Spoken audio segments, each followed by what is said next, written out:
बिस्मिल्लाहिर्रहमानिर्रहीम। अस्सलाम वालेकुम। Welcome to my YouTube channel. आज से हम स्टार्ट करने लगे हैं पॉलिटिकल साइंस के पेपर ए को। आज उसका लेक्चर नंबर 1 है। अब मूव करते हैं आज के टॉपिक पर कि टॉपिक क्या है। आज का जो टॉपिक है वो है स्टेट। स्टेट कहते किसे हैं। स्टेट को हम देखेंगे इस्लामिक पर्सपेक्टिव में और वेस्टर्न पर्सपेक्टिव में कि इस्लामिक पर्सपेक्टिव में स्टेट को किस तरह से बयान किया जाता है और वेस्टर्न कंसेप्ट में किस तरह से बयान किया जाता है। लेकिन आज की इस वीडियो में हम डिफ़ाइन करेंगे स्टेट को वेस्टर्न कंसेप्ट में। किस कंसेप्ट में? वेस्टर्न कंसेप्ट में स्टेट क्या है। लेकिन वीडियो स्टार्ट करने से पहले please don't forget to like, comment, share and subscribe my channel. अब हम मूव करते हैं कि स्टेट क्या है। स्टेट का जो वर्ड है वो कहाँ से ड्राइव हुआ है। फर्स्टली हमने देखना है कि स्टेट क्या शुरू से ही स्टेट का ही वर्ड यूज़ किया गया है या इससे पहले कुछ और वर्ड्स यूज़ किए जाते थे। तो सबसे पहले जो वर्ड यूज़ किया जाता था स्टेट की जगह वो था, ग्रीक ने सबसे पहले यूज़ किया था, वो था पोल। पोल लफ्ज़ मीन पॉलिटिकल ऑर्गेनाइज कम्युनिटी। वो स्टेट लफ्ज़ यूज़ नहीं थे करते, वो क्या लफ्ज़ यूज़ करते थे? पोल लफ्ज़ यूज़ करते थे। इसके बाद ये यूज़ करते थे ग्रीक, एनिशेंट ग्रीक यूज़ करते थे। उसके बाद फिर बात आती है रोमन की। रोमन डिफरेंट इस पर लफ्ज़ यूज़ करते थे। रोमन ने सबसे पहले क्या लफ्ज़ यूज़ किया? City state. सिटी स्टेट मतलब वो सिटीज़न कहते थे, सिविलाइजेशंस कहते थे, लेकिन उन्होंने स्टेट का लफ्ज़ कभी यूज़ नहीं किया। उसके बाद एक वर्ड आया स्टेटस। मतलब स्टेटस हम मॉडर्न टर्म की तरफ मूव कर रहे हैं। जो वर्ड स्टेटस है वो एक लैटिन टर्म है जिससे ड्राइव हुआ कौन सा लफ्ज़? State. The modern term state जो है ना वो ड्राइव हुआ है एक लैटिन वर्ड से, लैटिन वर्ड स्टेटस से। और ये फर्स्टली यूज़ किसने किया था? टर्म स्टेट निकोलो ने यूज़ किया था अपनी काम में। हम कह रहे हैं कि वो उन्होंने एक इम्पोर्टेंट वर्क लिखा था जिसका टाइटल क्या था? प्रिंस। उसमें उन्होंने ना पोल यूज़ किया था ना सिटी स्टेट यूज़ की थी, उन्होंने उसकी जगह क्या यूज़ किया था? टर्म स्टेट को यूज़ किया था। तो उसके बाद इन मॉडर्न टर्म में भी आजकल हम क्या यूज़ करते हैं? स्टेट यूज़ करते हैं। और ये फर्स्टली किसने यूज़ किया था? निकोलो ने अपनी राइटिंग में जिसका नाम था प्रिंस। अब हम देखते हैं कि स्टेट बेसिकली है क्या। स्टेट के लिए वैसे डिफरेंट डेफिनेशंस दी गई हैं, लेकिन हम एक प्रिसाइज डेफिनेशन देखेंगे जिसमें जैसे एरिस्टोटल कुछ कहता है, हॉलैंड कुछ कहता है, हॉल कुछ कहता है, वुडरो विल्सन कुछ कहता है, लेकिन हम इन सब की एक प्रिसाइज डेफिनेशन देखेंगे। स्टेट बेसिकली क्या है? स्टेट एक कम्युनिटी ऑफ पीपल है जिसमें लोग रहते हैं। स्टेट क्या है? It's a community of people. क्या है? इसकी एक डिफाइंड टेरिटरी होती है। मींस कम्युनिटी ऑफ पीपल, लोग भी आगे, टेरिटरी भी मस्ट होती है। वो स्टेट ही नहीं होती जो इसकी टेरिटरी ना हो या जिसमें लोग ना रहें। State is a community of people live in a defined form of territory. Means 2 point आगे, एक तो पॉपुलेशन होती है, दूसरा डिफाइंड टेरिटरी होती है। दोनों चीज़ें ज़रूर होती हैं, अगर होंगी तब हम बोलेंगे ये स्टेट है। नेक्स्ट क्या है? Defined territory and free from external control and possessing an organise government. Means free of external, बाहर का कोई लिंक नहीं होगा। मीन्स सॉवरेनिटी होगी, आज़ाद होगी वो। And organise government. उसके बाद थर्ड क्या आ गया? सॉवरेनिटी होगी। मीन्स नो एक्सटर्नल, कोई किसी किस्म का एक्सटर्नल कंट्रोल नहीं होगा। एंड उसके बाद क्या होगा? Possessing an organise government. चौथा क्या है? और उसकी गवर्नमेंट होगी to which show people habitual agreement, जिसे लोग माने भी। तो स्टेट क्या है? इन वेस्टर्न कंसेप्ट में स्टेट क्या है? स्टेट वो है जिसमें पॉपुलेशन हो, जिसकी डिफाइंड टेरिटरी हो, जिसमें जो सार्वन हो, मीन जिसमें कोई किसी अदर बाहर से किसी किस्म का कंट्रोल ना हो और उसके पास गवर्नमेंट हो, तब हम मानेंगे कि ये एक स्टेट है। तो अब देखते हैं इसके एलिमेंट्स क्या हैं। डेफिनेशन जैसे कि डेफिनेशन से डिफाइन तो हो गए हैं कि एलिमेंट्स क्या हैं, क्लियर हो गए हैं। लेकिन अब हम देखते हैं वन बाय वन इसके एलिमेंट्स क्या हैं। फर्स्ट जो एलिमेंट है वो है population according to definition. Different definition आई हैं, जैसे एरिस्टोटल कुछ कहता है, लेकिन उन सबको प्रिसाइसली हम बयान करें तो उसकी डेफिनेशन ये बनती है कि इसमें 4 चीज़ें होंगी। हम पॉपुलेशन के बगैर हम ये नहीं कह सकते अगर टेरिटरी, गवर्नमेंट, सॉवरेनिटी है तो ये एक स्टेट है। अगर इनमें से कोई एक भी मिस हो जाए तो हम उस चीज़ को स्टेट नहीं कह सकते। इन चारों का होना मस्ट है, population, territory, government, sovereignty.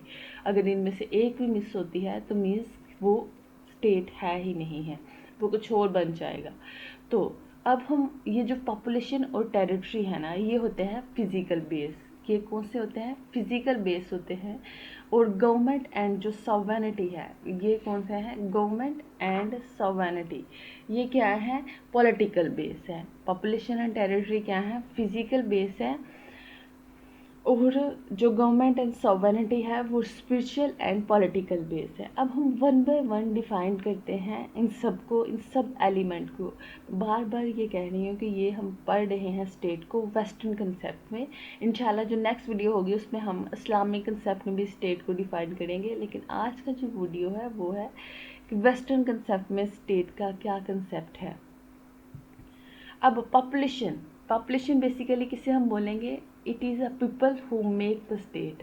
Population लोगों के बगैर स्टेट नहीं बनती। अगर पॉपुलेशन नहीं होगी तो मीन स्टेट का कोई कंसेप्ट नहीं है। Population is an essential part state. Population ज़रूरी है। Greek thinker were of the view that the population should not to be big or not to be small। Greek thinker के मुताबिक, philosopher के मुताबिक वो कहते हैं कि ना तो आबादी इतनी बड़ी होनी चाहिए, ज़्यादा होनी चाहिए, और ना ही आबादी कम होनी चाहिए कि वो स्टेट ना कहलाई जा सकती। अब देखते हैं ग्रीक थिंकर कहते क्या हैं कि वो कितनी पॉपुलेशन होनी चाहिए। अकॉर्डिंग टू प्लाटो कहता है कि जो एक आइडियल स्टेट है ना उसमें सिर्फ 50-40 नंबर होने चाहिए, इतने मेंबर होने चाहिए। लेकिन ये बात हो रही है पुराने दौर की, ये बात कर रहे हैं वो इनिशियल दौर की। लेकिन आजकल के दौर में ये वेरी करते हैं अकॉर्डिंग टू, इसी तरह एरिस्टोटल कहते हैं the number should be neither too large और नॉट टू स्मॉल। ना ही ज़्यादा, बहुत ज़्यादा हो और ना ही बहुत कम हो। It should be large enough to self sufficient, इतने हों कि जो संभाले जा सकें, and small enough to be well govern, और इतने होने चाहिए कि जिसको अच्छे से गवर्न किया जा सके। लेकिन हम आजकल के दौर में अगर हम देखें तो ये 50-40 वाला कंसेप्ट ये पुराना कंसेप्ट लगता है। आजकल की जो स्टेट्स हैं वो बहुत बड़ी हैं। जैसे कि हम इंडिया की डिफरेंट स्टेट्स के बारे में बात कर लेते हैं, या अमेरिका की स्टेट के बारे में बात कर लेते हैं, तो कैलिफोर्निया, अब दिल्ली, ये सारी क्या है? स्टेट्स हैं, लेकिन इनकी आबादी बहुत ज़्यादा है। तो आजकल ये जो पॉपुलेशन है ये वेरी करती है, ये इतनी नहीं है। हम अकॉर्डिंग टू अगर प्लाटो बात करते हैं तो 50-40 नहीं हो सकती, या हम ये नहीं कह सकते ना ही ज़्यादा छोटी भी हो सकती है, बड़ी भी हो सकती है, लेकिन ये वेरी करती है। बहुत बड़ी बड़ी भी स्टेट्स होती हैं जिनमें बहुत ज़्यादा पॉपुलेशन होती है। ये थी पॉपुलेशन। नेक्स्ट जो इसका एलिमेंट है वो है टेरिटरी। एक डिफाइंड टेरिटरी हो, एक डिफाइंड बाउंड्री हो, जिससे हमें अपनी क्या पता चल सके कि ये हमारा मुल्क है, इससे जिससे हम लोग अपनी हदूद को जान सके। तो territory, there can be no state without a fix territory. अगर तो टेरिटरी फिक्स नहीं है, फॉर एग्जांपल हम बात करते हैं कि किसी स्टेट की टेरिटरी ही नहीं फिक्स, तो वो किस तरह से डिफाइन करेगी, किस तरह से अपनी पहचान शो करेगी? तो इसलिए टेरिटरी मस्ट होनी चाहिए। People need territory to live and organise themselves socially and politically. लोगों को भी सोशली और पॉलिटिकली अपने आप को ऑर्गेनाइज करने के लिए टेरिटरी को, जैसे हम बात करते हैं कैलिफोर्निया की, अगर तो उसकी टेरिटरी ही नहीं है, मीन्स अगर हम साउथ एशिया की बात करते हैं, अगर तो उसकी हदूद ही डिफाइंड नहीं है, तो हम कैसे कहें कि हम साउथ एशिया में रहते हैं? हम मिक्सअप हो जाएगा ना, इसलिए टेरिटरी क्या है वो मस्ट होनी चाहिए। It may be remember that a territory of the state include. अब टेरिटरी ये नहीं है कि जस्ट ज़मीन ही होगी, टेरिटरी में लैंड भी हो सकती है, वाटर भी एंड एयर स्पेस भी, कुछ भी आ सकता है, मीन्स उस पर सब कुछ आ सकता है। The marshal state differed in their size. अब ज़रूरी नहीं, फिक्स टेरिटरी नहीं होती कि इतना रकबा है, इतनी इतनी ही बस, अगर इतना इतना इतना रकबा होगा तो वो एक स्टेट है, नहीं, वेरी कर सकती है। अब साइज में डिफरेंट हो सकते हैं, कुछ छोटी स्टेट्स हो सकती हैं, कुछ बड़ी स्टेट हो सकती है। Territory is necessary for citizenship.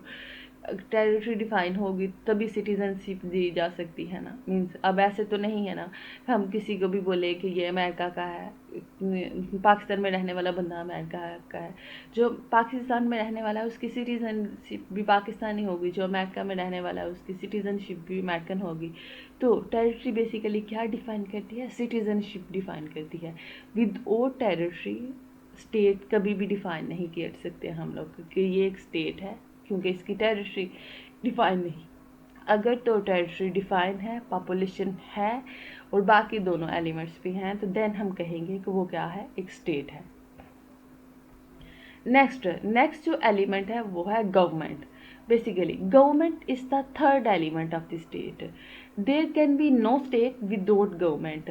अगर तो गवर्नमेंट ही नहीं है, अगर तो कोई एजेंसी ऐसी नहीं है जो उसको चेक आउट कर सके या उसको क्या कर सके, ऐसी कोई जो इसे मैनेज कर सके, तो उसे भी हम क्या बोलेंगे, वो भी स्टेट ही नहीं है। बेसिकली जो गवर्नमेंट होती है वो एजेंट होती है, वो एजेंसी होती है। Government is the working agency of state. Government वो होती है जिसने काम करना होता है स्टेट के लिए, जिसने लॉज बनाने होते हैं, जिसने उनको फॉलो करवाना होता है। तो अगर तो गवर्नमेंट नहीं होगी, अगर एडमिनिस्ट्रेशन नहीं होगी, तो सबका अपना ही राज होगा। तो इस तरह वो स्टेट इस तरह मैनेजमेंट ही नहीं होगी। तो it is a political organise of state. Without government state exist नहीं करती। गवर्नमेंट बेसिकली उसकी वर्किंग एजेंसी होती है, वो एक एजेंट होती है जिसने उसे कंट्रोल करना होते हैं, हम मिशनरी कह सकते हैं, एजेंसी कह सकते हैं, जिसने बेसिकली स्टेट को एक्सप्रेस करना होता है, स्टेट के में जो एक्ट होते हैं उनको लागू करवाना होता है। According to C.F. Strong, C.F. Strong क्या कहते हैं कि in order to make and enforce law, क्या करने के लिए, बनाने के लिए और लागू करवाने के लिए, the state must have the highest authority. तो स्टेट के पास कोई ना कोई हाईएस्ट अथॉरिटी होगी, जिस वो अथॉरिटी जो हम हाईएस्ट अथॉरिटी कह रहे हैं वो बेसिकली क्या है, गवर्नमेंट है। गवर्नमेंट ही लॉ बनाती है और गवर्नमेंट ही लॉ को इम्प्लीमेंट करवाती है। अब जो फोर्थ इसका एलिमेंट है वो है सॉवरेनिटी। सॉवरेनिटी क्या है, सॉवरेनिटी हम किसको समझते हैं, हम खुद मुख्तारियत, मीन्स जिसमें सुप्रीम, फाइनल, लीगल, अथोराइज। जो वर्ड सॉवरेनिटी है ना वो ड्राइव, इसका मतलब ही क्या है, सुप्रीम सबसे बड़ी, final legal authority, above and beyond which no legal power exists. Sovereignty have to respect. जैसे हम लोग इस्लामी कंसेप्ट में बात करें तो हम कहते हैं सॉवरेनिटी ऑफ अल्लाह, कि अल्लाह ही कादर मुतल्लक है, ठीक है, सारी दुनिया अल्लाह की ही है, अल्लाह पाक ने बनाई है। इसी तरह हम सॉवरेनिटी अगर वेस्टर्न कंसेप्ट में देखते हैं तो मीन्स वो पावर जो सुप्रीम होती है, वो पावर जो फाइनल होती है, नो, बाहर से कोई इंटरफेरेंस नहीं होता, जो कानूनी होती है, हम इसे कहते हैं सॉवरेनिटी। मीन्स नो, बाहर का कोई इंटरफेरेंस नहीं होगी, no other interference. Sovereignty have two aspect, internal sovereignty होती है और एक्सटर्नल सॉवरेनिटी होती है, दो तरह की सॉवरेनिटी होती है। देखते हैं इंटरनल सॉवरेनिटी क्या है और एक्सटर्नल सॉवरेनिटी क्या है। इंटरनल जो सॉवरेनिटी है ना, means that the state is supreme over all the citizen and association. State जो है वही सुप्रीम है, सबको स्टेट ने जो रूल्स बना दिए हैं, जो लॉज बना दिए हैं, उन सबको फॉलो करना है, मीन्स स्टेट सुप्रीम है। और एक्सटर्नल सॉवरेनिटी क्या है, means state is an independent, बाहर से कोई इंटरफेरेंस नहीं होगी, फॉरेन इंटरफेरेंस नहीं होगी, स्टेट जो है वो बाहर से भी आज़ाद है। ये नहीं है कि स्टेट किसी और की है, कंट्रोल कोई और कर रहा है। तो means state is independent and free from foreign and outside control. तो ये थी सॉवरेनिटी। होपफुली आपको आज का लेक्चर पसंद आया होगा। हमारे इस लेक्चर को लाइक करना ना भूलिएगा और चैनल को सब्सक्राइब करना ना भूलिएगा। इंशाल्लाह जो नेक्स्ट लेक्चर है उसमें हम देखेंगे इस्लामिक कंसेप्ट ऑफ स्टेट क्या है। आज का जो लेक्चर था वो था western concept of state. Hopefully आपको समझ आया होगा। और प्लीज़ जाते जाते हमारे इस चैनल को सब्सक्राइब करना ना भूलेगा और वीडियो को लाइक शेयर एंड कमेंट करना ना भूलेगा। अल्लाह हाफिज़, फ़ी अमान अल्लाह।